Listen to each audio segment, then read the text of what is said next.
I want to talk about lapping piston valves. Lapping is what we go to after we do the casing mandrel, we do the valve sleeve, and there's still just a little bit of something going on. And this flugelhorn's a great example of that. We were having some valve problems with this one. The first valve is now working. The third valve is now working. Second valve wouldn't even go in. Now, though, after Dan worked on it quite a bit, it actually goes in, but it's still not coming up all the way. You can feel it's really not where it should be. So there's still just a little something going on, and he did a great job just to get it to this point. But there's one last step we can take, and this is always the last step. It's almost a last resort sort of thing because it is going to remove a tiny bit of material, but we're going to use something called lapping compound to get the valve working perfectly, and we need this just for that last little bit to kind of smooth everything out. After all the work that's been done on this, I guarantee there's some little metal irregularities between the piston and the casing, and this lapping compound is going to take care of that. So we only need to work on the second valve. So let me get the first and third way out of the way.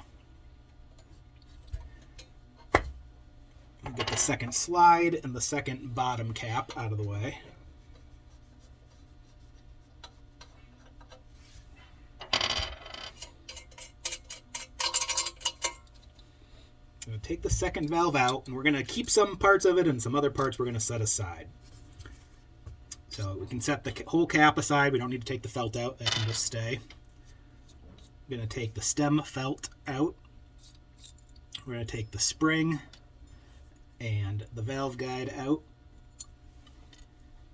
Put the stem back on, and then you can put the finger button back on, or if you have these T-handles, I got them from Allied, you can use these and it makes it way easier.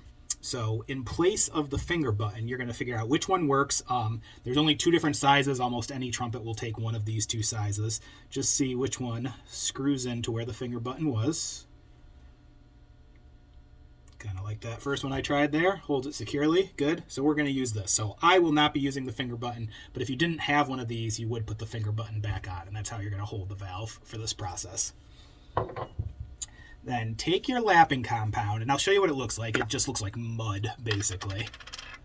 That's it right there. So it's like pumice and gritty stuff mixed up with grease. That's really all it is. It's not going to hurt you. You can put it right on your finger. I'm going to put it on my finger in just a minute. But just to mix it up, I like a chopstick for this. Just to kind of get that oil back incorporated and just kind of make things look homogeneous inside this muddy, gross mess. Oh, there we go. Get it looking something like that.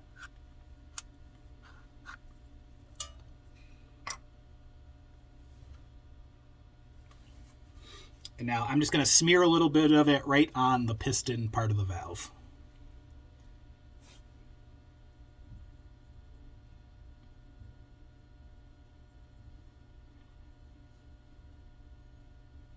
Just a really thin layer.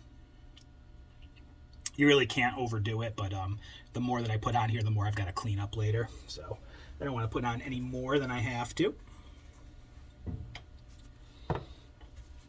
And then you are just going to work this whole contraption in and out of the problem casing. So we got the second valve and the second casing.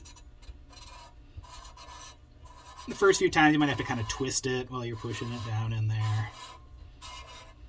I'm going to work it all the way down to make sure it's coming out the bottom. Make sure I'm doing the full length of the casing.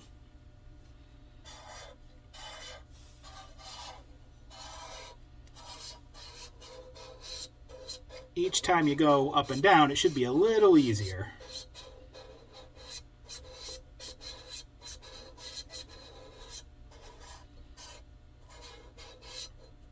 I'm really not worried too much about how the valve is oriented when I put it through there. Ideally, both the casing and the piston should be perfectly round, so it really shouldn't matter. But I'm just kind of keeping an eye on things and making sure I push this down at different orientations.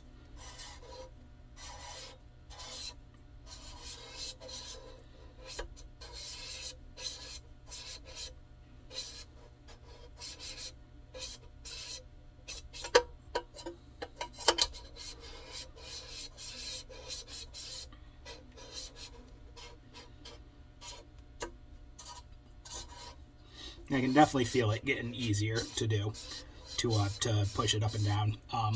I want to make sure it's quite easy by the time I'm done here, because we can only really find out if this did the trick after we clean everything up, and that takes some time. So I don't want to, like, say stop right here, go clean it, only to find out there's still a little hitch to the valve. So I'm going to keep doing this for a couple more minutes.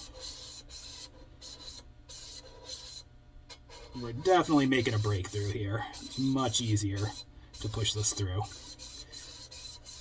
So whatever little bit of weirdness, irregularity there was in the metal is probably pretty much worked out by now.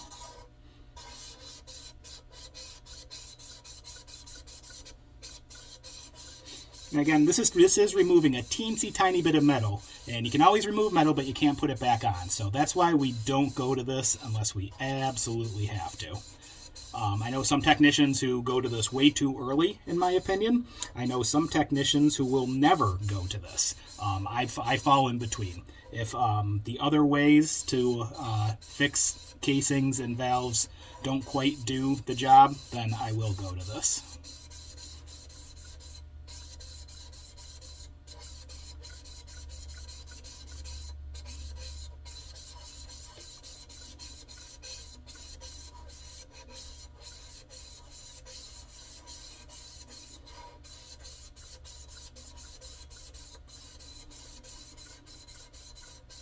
Okay, that's starting to feel pretty darn good. So I'm just going to take it over to the sink and clean it out. We don't even need to do a full ultrasonic on this. We're just going to use some dish soap and brush it out really good, and that will hopefully do the trick.